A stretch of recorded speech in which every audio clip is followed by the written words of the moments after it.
Hello, and once again, welcome to the program, Your Local Government. I'm Bob Miller with Blue Ridge, and we're now focusing on the upcoming election. As everyone knows, the election is coming up in November, and for the 97th District of the Pennsylvania House, we're going to have Representative Mentzer running against Charlie Klein. And Charlie, thank you for being with us. Thank you for having me. I really appreciate it. This is your first time here, and as we do in most of our shows, for the person running, we like to get to know them a little bit. So tell us about, where you grew up, your education, work history, if you would, please. Absolutely. So my name's Charlie Klein. I was born and raised in Brooklyn, New York. You'll hear some accent fly around sometimes. I went to Mary Queen of Heaven Catholic Grammar School and Zavarian All Boys Catholic High School and St. John's University. I went there for pharmacy. And I got my BS in pharmacy, and I've been a pharmacist for 19 years. I've worked always in retail pharmacy and community pharmacy, and most of the bigger chains that you've heard of, CVS Pharmacy, currently formerly Target Pharmacy. Yeah, that's where I'm at now. Okay. Bit of adjustment coming to Lancaster County? Initially, maybe, but for a good reason. We actually moved out here following my sisters. Who had bought, my one sister bought a mother-daughter. She's a nurse, and she built one, I should say. And she wanted to take my parents in because they were getting up in age. And for years they had come out here and loved the area, and it was their vacation spot. And my wife and I stayed in Brooklyn, and they moved out here, I think, in 2002. My wife and I decided to follow after my parents were getting a little up in age a couple of years later, and they weren't really doing well. So we wanted to come out and chip in. Okay. Yeah. What was one of the most interesting things about Lancaster County? Oh gosh, how nice everyone was. Just like the community feel. Like when I was in Brooklyn, growing up in Brooklyn years ago, everyone knew each other. And maybe it's just my neighborhood, but when we moved into Bloomingdale, we were welcomed with open arms. Like our good neighbor Helen on one side, and Dave and Denise, and just everyone down the block. We all know each other.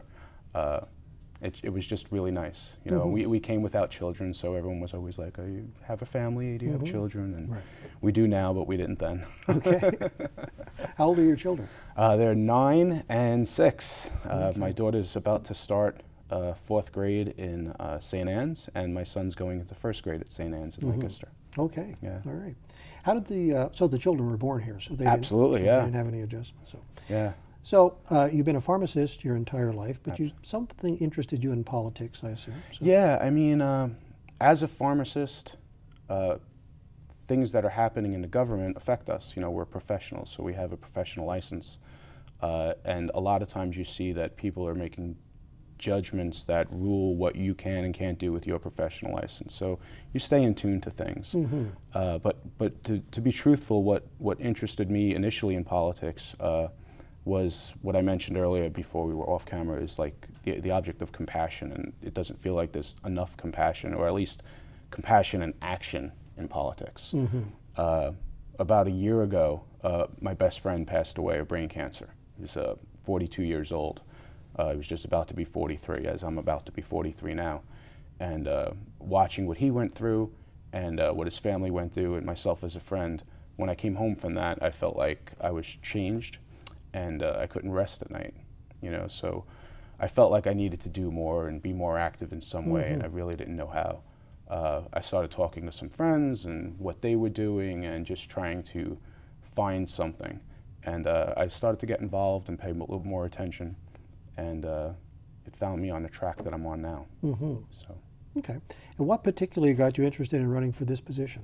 Well, I reached out to the local Manheim Township Democratic Club, and was going to some of their meetings. And I know 2 years ago there was an election, and I noticed that there was no public discourse on that election.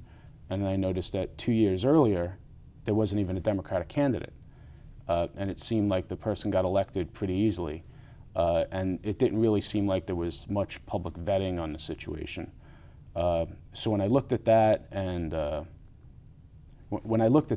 just kind of felt like it would be interesting to go in as a newcomer to politics, who's not really involved in politics, but to kind of challenge for that position, and to make bring something different to the table, I guess you could say. Sure. If you're elected, one of the big issues that is faces is PEASers. As we've talked about many times, it was a long time ago that the stock market was doing well, finances were going well, and we decided we're going to give a raise to everyone, and we thought the stock market would take care of it. The stock market crashed, and all of a sudden the taxpayers are on the hook, and particularly school districts are being faced with enormous increases that would have to either push taxes up considerably or cut programs. Right. And we've been doing this show, I think, for 11 or 12 years. I think we've been talking about the PEASers for the last 5 or 6. Scary. And one of the things the analogies we keep talking about is there's a can. That famous can that keeps getting kicked down the road, I understand. And it used to be a game as a child, I believe, right? Kick the can? Well, now it's yes. And where the can is getting worn or the road is ending. Right. So we have a serious problem here. I'm sure this is a subject you get asked about. Sure. And there's no easy solutions, but give us your opinion on what do you think we do about this dilemma? Well, the pensions were promised and they're owed. I think we need people to be bold, and I think it's the legislator's job to lead by example. And what I would like to see them do is possibly start to do away with the legislative pension. My father worked for the city of New York in the Parks Department. He was a laborer. He had a pension. He deserved the pension. I don't understand why they have a pension. I don't see that it's something that should be on the hook for the taxpayer, basically. Mm-hmm. I'd also like to see us go to maybe a part-time legislature as well. I think we learned during the impasse that our state moved along okay as far as where their involvement was, yet they still got paid. And it was a frustrating thing for me to watch that yet so many government programs were having to borrow and move on, and public schools had to borrow and move on, yes. Yet they're the ones that should be passing the budget, and they were getting paid. So I found that frustrating. Okay, let's go back to PEASers, and I'm sure a lot of people would applaud you for saying legislators shouldn't get a pension, and that's probably a good move. But we do have this enormous pension with the teachers, so the options are to start moving towards a defined contribution versus a combined, or the typical pension. Do you have any position on that at all, as to moving forward? I know the people who have it have to be paid, but that's one of the discussions. Well, I guess everything has to be on the table. You can't take something off the table because we don't know what's going to happen. I guess we would have to lean in that direction. But before we can say we're going to raise taxes or something to that effect, we have to look at what we can cut. What revenue streams can be taken out of the mix. And I think we should be bold and step forward and do that. Yes. And it's time for a break, and when we come back, we'll talk about that just a little bit more. Okay, we're talking to Charlie Klein, running for Pennsylvania House 97th District. We'll be right back after these few words. And welcome back to segment number 2. We're speaking to Charlie Klein, who's running for the 97th District, Pennsylvania House, this November. Again, Charlie, thank you for being with us. No problem. One of the things on your website that you focus on is we have to do something about the drug use in Pennsylvania. Firstly, tell me why that's something that's important to you. Well, it's something, the drug addiction basically is something that crosses all barriers. It doesn't matter your income, it doesn't matter your background, it doesn't matter your profession. It pulls everyone in. And the financial crisis that it can create, and the social crisis that it can create, cannot be underestimated. Something I'd like to see done is basically the doctors, pharmacists, and authorities work more closely together to try to have more of an understanding of what's needed. Like currently we have a PDMP, which is a managed database that's going to be coming out very in the next few days, actually, in which when a doctor prescribes something, the pharmacist reports that the controlled substance has been dispensed. So now the doctor has a written record not to prescribe it again. But something like that, there's an issue, at least in the way that it currently is. There's a 72-hour follow-up that the pharmacist has to report within. So if a person gets that prescription, they have 72 hours, or it gets a prescription filled, the pharmacy has 72 hours to report it. So a lot could happen in that 72 hours. You know, you don't know that the patient is going to multiple doctors and getting prescriptions and then going from pharmacy to pharmacy filling those prescriptions. Something I think that could really alleviate that and would be a simple step, in my opinion, is to go to like a complete electronic prescribing. Sure. I think that would eliminate the middleman of having that 72-hour reporting. The doctor sends the prescription, there's a record it was sent, and there's an access base where the doctor can see it, the pharmacist can see it. Sure. Is that something that would come from the Pennsylvania legislature? I think part of it would. I think the Board of Pharmacy would be part of it. You know, I think they would all come together and work together on it. But it's not something that's unheard of. I mean, other states have it. Sure. So it seems like it's a more logical next step, basically. But I'm glad we at least have this. It's a tool to help. Sure. We recently did a show on the drug problem in Lancaster County. Okay. One of the things that was brought up is that when people get prescribed some of these strong painkillers, if they don't get it anymore, or from a cost issue, you know, heroin becomes the cheaper alternative, and then the addiction. Sure. Do you think that's an accurate representation from those who are talking about the heroin crisis? I think when a doctor prescribes a controlled substance, they almost have to prescribe it with a plan of exit. Okay, so when something's prescribed, and something like OxyContin shouldn't be prescribed for like an acute pain. Maybe like something that's a shorter acting should be prescribed for something like that. But even like that, a more common dosing for something would be like 1 to 2 every 4 to 6 hours. If a patient does that for 10 days and then just stops, you don't know what feeling that person's going to have. So they should definitely have an exit plan as far as taking it for a certain period of time, how to decrease from it. I know in chances that I get to speak to people when I'm filling the prescriptions, because we talk about it all the time, they don't necessarily leave the doctor's office with that understanding. I think that would be an essential going forward, and something that could easily be done as well. Sure. Any other thoughts you have as to what to do about the drug problem in Pennsylvania from a legislative standpoint? From a legislative standpoint, Right. I would like to see us be more involved as far as helping with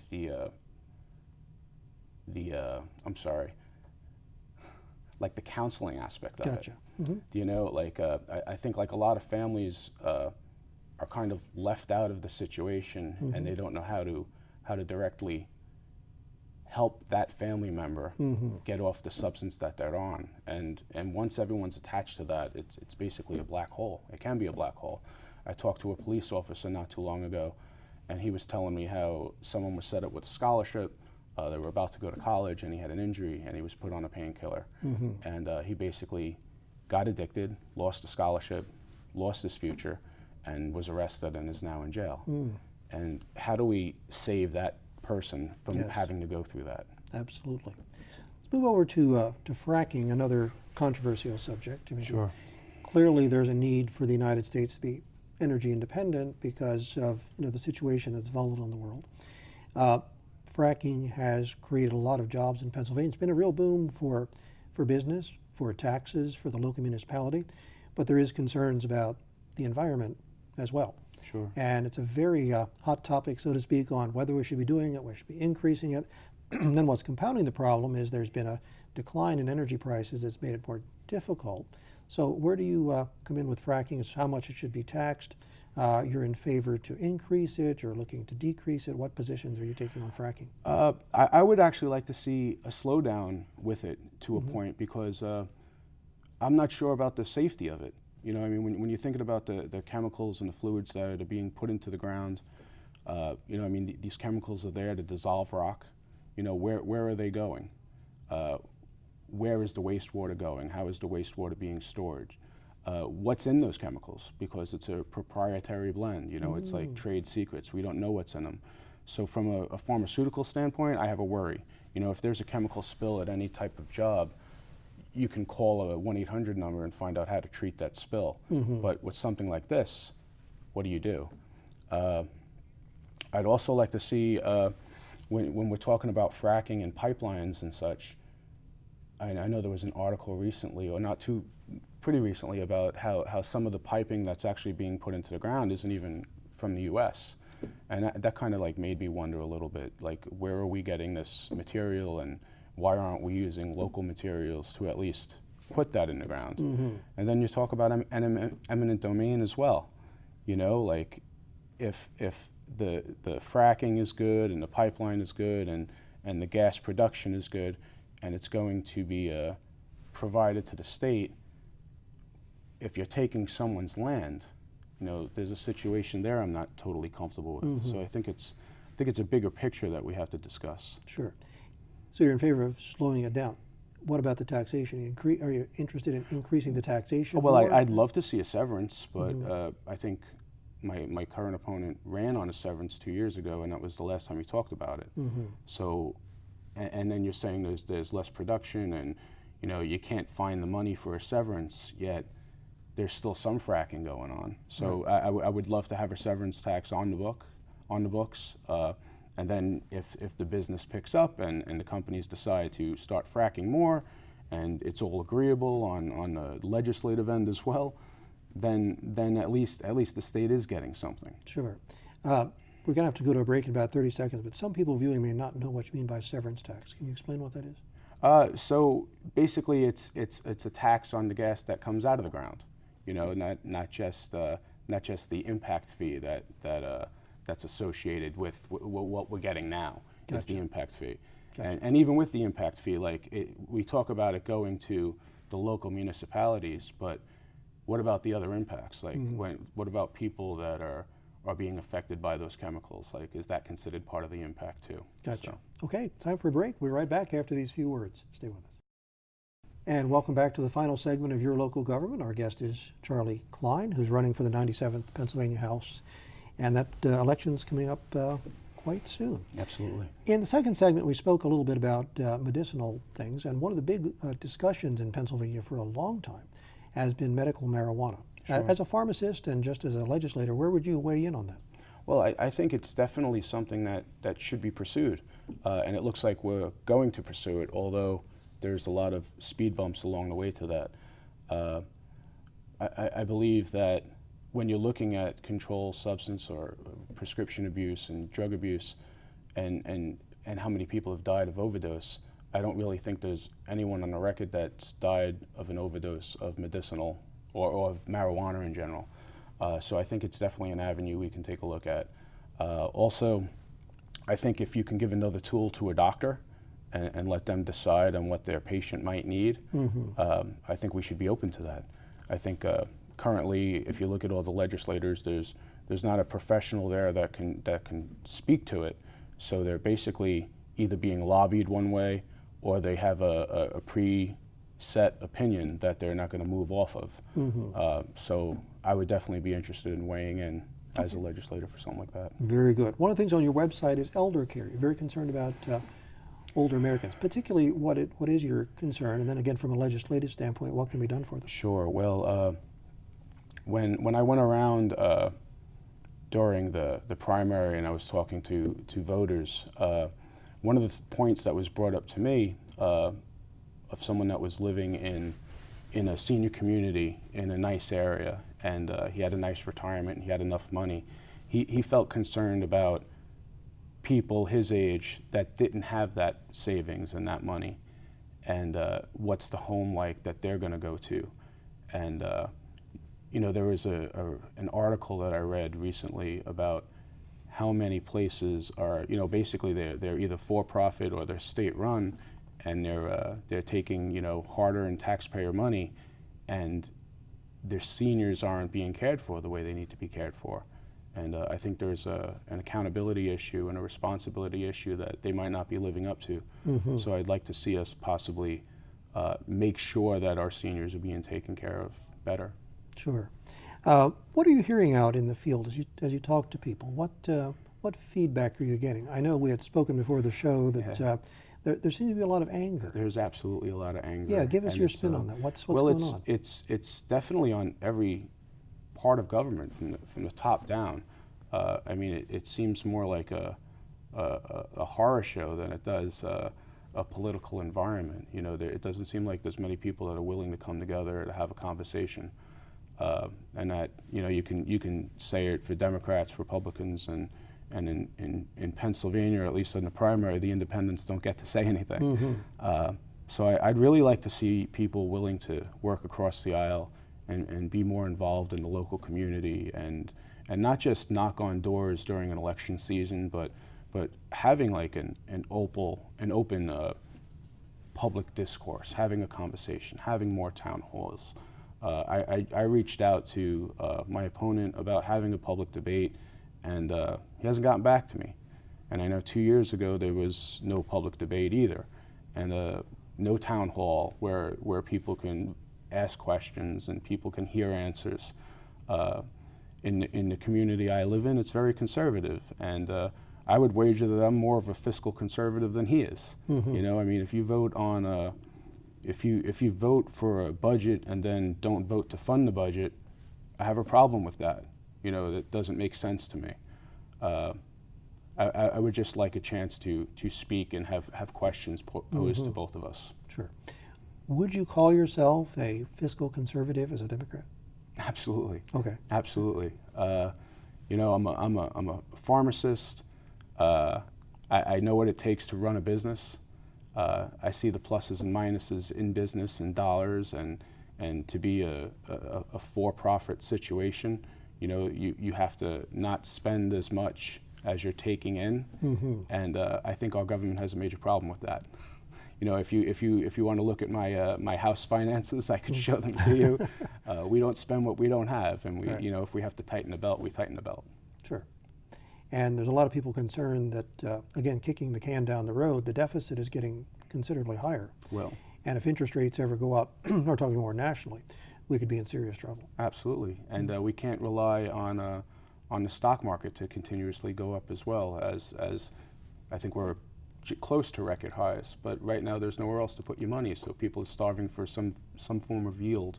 Sure. So you see them running to the stock market. Well, if we start putting our pensions into the stock market, and the stock market decides at that point to say, all right, enough is enough, what's going to happen to the people on the verge of retirement? Sure. A little more on the anger that you picked up on as you talked to people. Anything in particular you can identify they're angry about? I think they're angry about the lack of representation and the lack of opportunity.